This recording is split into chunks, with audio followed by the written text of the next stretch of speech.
Seguimos divagando por el espacio hasta Sí, las señor. 8 de la noche, ya lo habíamos anticipado. Está ella, Está la magnífica. la magnífica Flor Filippini. ¿Cómo va, Flor? Hola, buenas tardes. Buenas tardes. Buenas horribles tardes, se puso horrible. Sí, hay un frescor. Con sus rulos de colores le contamos a la oyentada que está escuchando por la Sí, 97.1, por la FM. ¿Con qué vamos hoy, Hoy, Flor? No anticipamos nada nosotros. Están. Nada de nada, de nada. apenas ahí, pero... De algo va a hablar Flor. No, tiró un enigmático, yo me quedé un poco pagando. Sí, como un título, pero apenas. Y solo eso. Bueno, hoy la columna yo la denominé Homo Argentum, Ajá. pero no en referencia a la peli de Francella. Bien. No voy Bien. a hablar de la peli de Francella porque nada tiene que ver. Se sino- ponía socióloga de repente. Bueno, vamos a hablar de los... Vamos a analizar la película. Porque me pareció un buen título para englobar Ujú. un montón de estudios que justamente salieron entre este mes, el mes anterior, más el mes anterior, que involucran todo lo que es las primeros pobladores del cono sur, o sea que tienen que ver con las Ujú. primeras poblaciones y sobre todo con énfasis en la región argentina.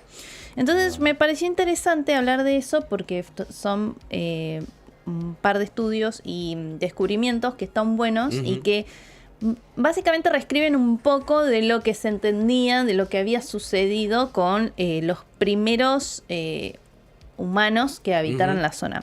Y vamos con la primera noticia, que es la imagen 1 sobre un descubrimiento en unas cuevas de Catamarca. Sí. Que, esas pinturas, encontraron esas pinturas rupestres, pero lo interesante es que dentro de los hallazgos que encontraron, hay primero unas primeras capas de sedimento, encontraron varios artículos arqueológicos, piezas cerámicas Ujú. y demás, que se condicen con lo que se sabía de la zona de elementos más o menos de 15.000 años de antigüedad, Ujú. que tienen muchos elementos autóctonos que ya se conocían para la zona. Lo interesante es que ellos, al cavar un poco más en otro, digamos, un poquito más profundo, encuentran no solo huesos de animales y de fauna, megafauna Sí. de hace 30.000 años, de más de 30.000 años, sino también evidencias y rastros de asentamientos humanos Ajá. de más de 30.000 años de antigüedad. Y esto reescribe todo lo que se conocía sobre las primeras pobladores humanos, porque se creía que, obviamente vieron que ingresarían desde Norteamérica, Sí, ¿no? sí. Los primeros humanos. Se creía antes que habían ingresado, o sea, esto para el 2020 más o menos, recién entre los 13.000 y los 19.000 años de Ujú. antigüedad, más o menos, habían ingresado los primeros hombres a el cono sur. Y estos asentamientos tan antiguos registrados para la cueva de Catamarca estarían datados entre 40.000 y 37.000 Apa. años de La antigüedad. miércoles. Hay un antecedente ahí. Claro, un antecedente mucho más firme sobre que el ingreso de los primeros pobladores humanos al cono sur es mucho más antiguo. Mirá vos. Y obviamente tienen que terminar de hacer estudios, pero salió esta noticia hace poco. Y lo más interesante es que junto con estos artefactos líticos que encontraron, también había rastros óseos de megafauna, o sea, de perezosos gigantes, de megaterios. Es decir, los primeros pobladores humanos sí compartieron espacio con la megafauna local. Wow. Bien. O sea, los perezosos gigantes con los diptontes y demás. Y esto me hizo acordar a una noticia que salió el año pasado, que también es un gran descubrimiento para la provincia de Buenos Aires y también que tenía que ver con esto, con los primeros pobladores humanos, que es la imagen 2, que es estos signos de alimentación, que esto se encontró de un gliptonte que se encontró por estas más al norte de acá de La Plata, pero no me acuerdo específicamente dónde, pero provincia de Buenos Aires. Sí. Y que pertenecían, era la cola, como ven ahí las vértebras de la cola y parte del escudo, incompleto, ¿no? De un gliptodonte. Pero lo interesante es que en las vértebras y de la cola, que Sí. parte del entre la cadera y la cola, digamos, cuando inicia la cola, tenía unas marcas extrañas el fósil, y que primero se pensó que capaz eran rastros de carroñeros, pero analizándolo bien, que es justamente en la imagen que estoy mostrando, en la imagen de abajo, que se ven como el extremo de la vertebrita, Sí. ahí ven que tienen como líneas de cortes rectos. Sí. Bueno, esas líneas de corte no son de carroñeros, porque son bastante regulares, son muy precisas, y justamente son indicativos de que alguien las cortó con algún instrumento. Alguien cortó el músculo y el tendón Sí. desde la base, o sea, carneó el animal. Ah, Sí, Ese- las primeras prácticas de depostación, se podría decir. Claro, sí. Alguien agarró, no se sabe Para si comérselo. mataron o no al animal, pero específicamente estaba cortando sobre la inserción del músculo para extraerlo. Y lo interesante es que esos huesos, o sea, los huesos fueron datados a través de un laboratorio en Francia, se mandaron muestras y dataron el hueso. Ese hueso tiene 20.000 años de antigüedad. Opa. Es decir, de vuelta, se condecía también como que las poblaciones humanas ya tan al sur de América del Sur ya se encontraban presentes mucho antes de lo que se creía que recién habían ingresado. Entonces, digo, confirmando que realmente los pobladores, los primeros pobladores en Argentina ya se alimentaban y vivían y convivían con la fauna local. Wow. Y No, unos datazos está Sí, tirando. claro, sí, uno se queda pensando. Y uno de los estudios que es más importante, que se los traigo acá, que se publicó hace unos días, que es la imagen 3 de ese todo. No tengo el trabajo, me guié por las entrevistas y demás que hicieron, que fue por parte de unos investigadores también de CONICET y conjunto con la Universidad de Harvard, es decir, un conjunto de antropólogos.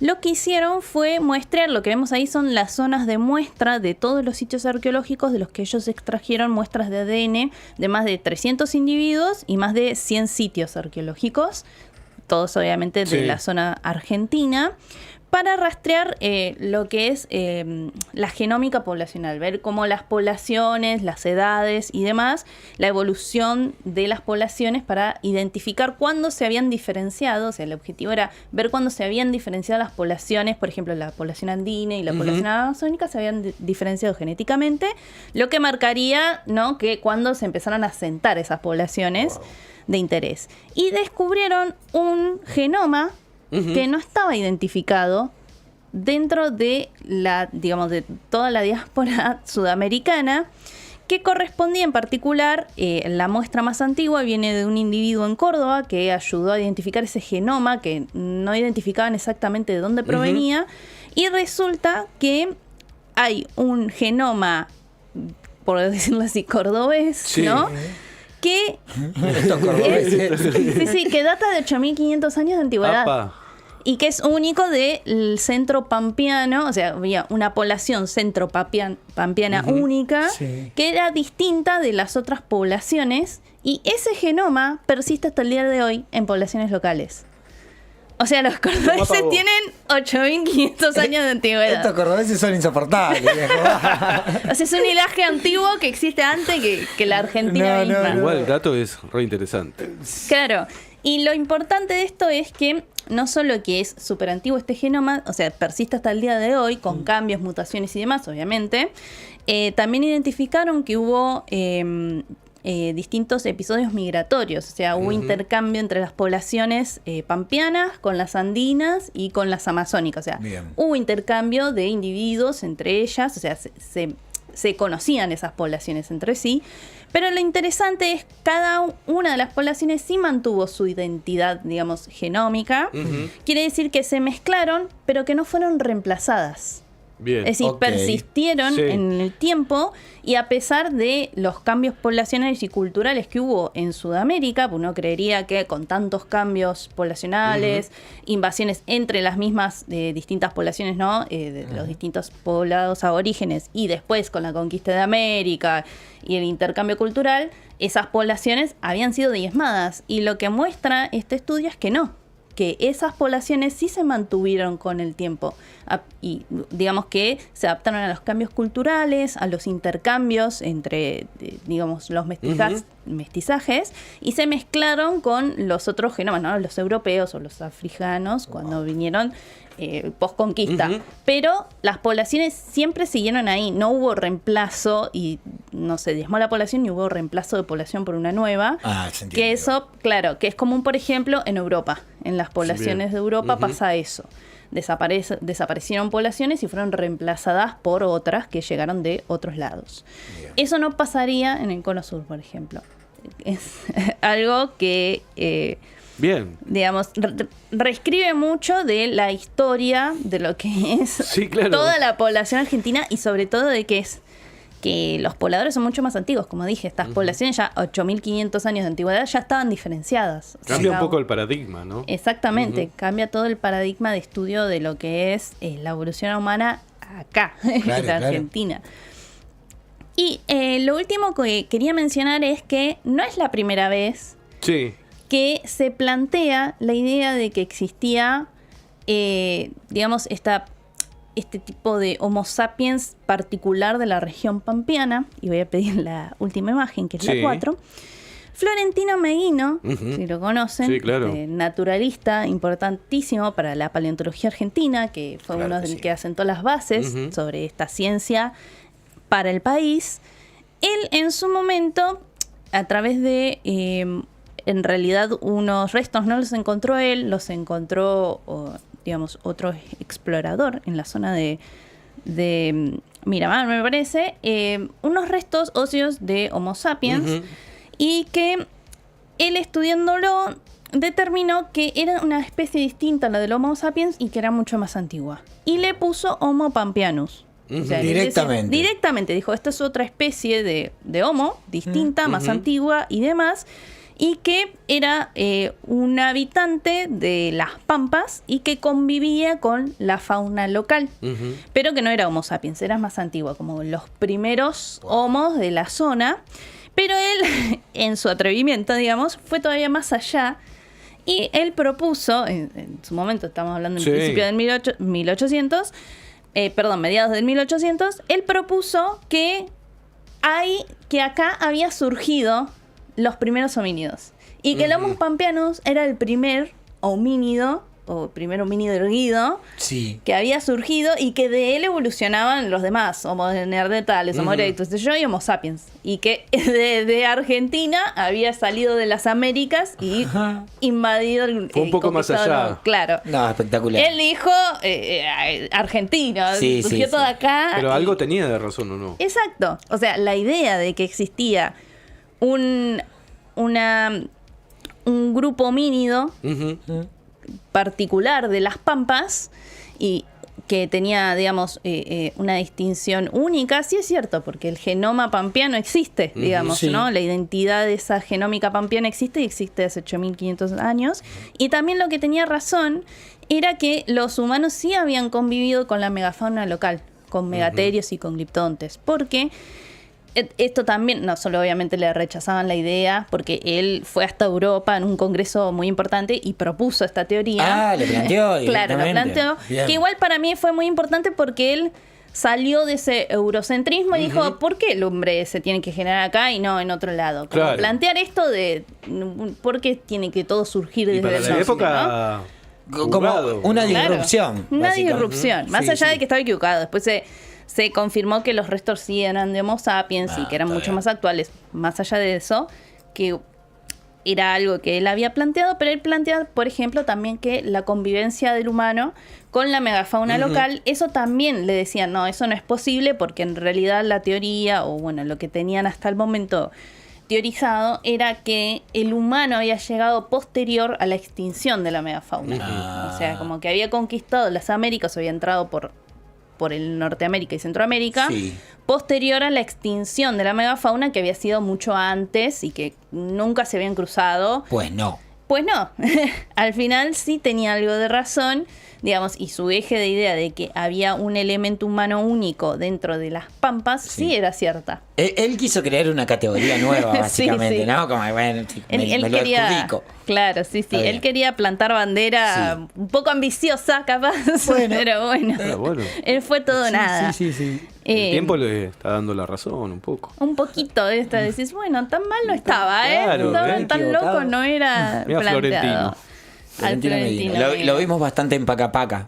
Claro. Sí, claro. Y Él en aparece el ahí. encuentro hay un documental, creo, ficcionado no lo tengo sobre ese. Ameguino, que aún lo siguen pasando, por suerte. Sí. Bueno, él es él estudió mucho de esto también de la megafauna, también estableció como las distintas edades en que las faunas de mamíferos existieron, o sea que había principales grupos faunísticos. Él fue el primero a establecer esas cosas, o sea, estableció muchas de las bases de muchas cosas de la paleo, obviamente después con estudios más actuales no se profundizó y todo lo Instruime demás. un poco, Flor. Cuando hablas de megafauna, no sé, ¿podés nombrar algunos ejemplos como para Claro, la imaginármelo? megafauna se le dice a los mamíferos de gran tamaño que existieron hace pocos miles de años, de los cuales muchos se extinguieron, o sea, la mayoría de esa forma se extinguen. Justo cuando empieza a dominar el mundo también el humano, cuando empieza a crear el humano, entonces también se cree que la extinción de la megafauna, que son estos grandes mamíferos, que estamos hablando de todos los grandes mamíferos que a vos se te ocurran, mamuts, elefantes, lanudos, rinocerontes lanudos, cérvidos gigantes, bueno, el megaterio, que es este perezoso gigante, el gliptodonte, que básicamente es un armadillo gigante del tamaño de un autito. Todos esos animales de gran tamaño, y bueno, hay otras formas también que ya no existen más, pero que también eran grandes, o sea, imagínense formas tan grandes como elefantes o rinocerontes, Claro, de enorme. otras formas que ya no existen, de animales, que ya no existen. Con eso también había grandes depredadores, por ejemplo, los dientes tigres de sable, todas esas formas de grandes predadores que estaban especializados en cazar esos mamíferos gigantes, también Sí. se extinguen con ellos, obviamente. Se comía bien. Y carneaban un gliptodonte, así que mal. No creo que comieran mal. O sea, también, ¿viste? El Alimento asado a vida. viene desde Viene 20.000 desde allá. años. No era ya, la ¿eh? Argentina de Milei, No, claramente. Hace 20.000 años se carneaba bicho y se decía un Sí. asado. Así que, distinto al bicho, pero más o menos las bases. Asado estaban. al fin. Claro. Bueno, la megafauna son todos esos animales. Nosotros teníamos, obviamente, megafauna autóctona, que era distinta a la del norte, pero Sí. bueno, como los gliptontes y los perezosos gigantes. Y esos en un momento se extinguen. Se cree que la presencia del humano y el humano moviéndose y generando poblaciones más grandes cazaba a estos animales de la megafauna y los llevaron a la extinción. Es una Claro. de las teorías más fuertes de la actualidad, por lo menos, sobre la extinción de la megafauna. Sí. Pero para que tengan una idea, son todos esos grandes animales que uno ve en la era del hielo, por ejemplo. Ahí va. Sí, ¿no? sí. Ahí me llevaste con la refe. Bueno, buena refe. Todos esos animales de la edad de hielo son de la megafauna, que bueno, ya no existe más, o sea, quedan sus contrapartes de menor tamaño. Y bueno, en ciertos sectores, por ejemplo en África y en Asia, todavía tenemos elefantes y rinocerontes, ¿no? Sí. Ellos, digamos, hay menos especies. En el pasado, en esta época, también había muchas más especies, muchas familias, varios tipos de elefantes, como digo, mamut, mastodonte, todo eso son distintos grupos de elefantes. Bien. Ahora solo tenemos 3 especies de elefantes, 2 especies de elefantes nada más. Ah. De rinoceronte también tenemos un par de especies. Antes eran mucho más diversos. Y entonces, a partir de esa extinción de la megafauna, también se detecta una disminución de la diversidad de grandes mamíferos. Y bueno, también se estudia mucho para entender que si tiene que ver, ¿no? Sobre todo lo humano en alterar los ambientes, en causar que la megafauna se empiece a extinguir y disminuya la diversidad, sobre todo de mamíferos, Bien. que son los grandes animales, ¿no? Que Sí. vivían. Así que sí. No, me hiciste acordar de Pablo Escobar, el colombiano, que llevó... Los hipopótamos. Sí, los hipopótamos son a un su problema. hacienda. Se le generó un problema enorme porque se empezaron a reproducir y... Que están ahí todavía. Sí, están ahí, no lo puedo controlar.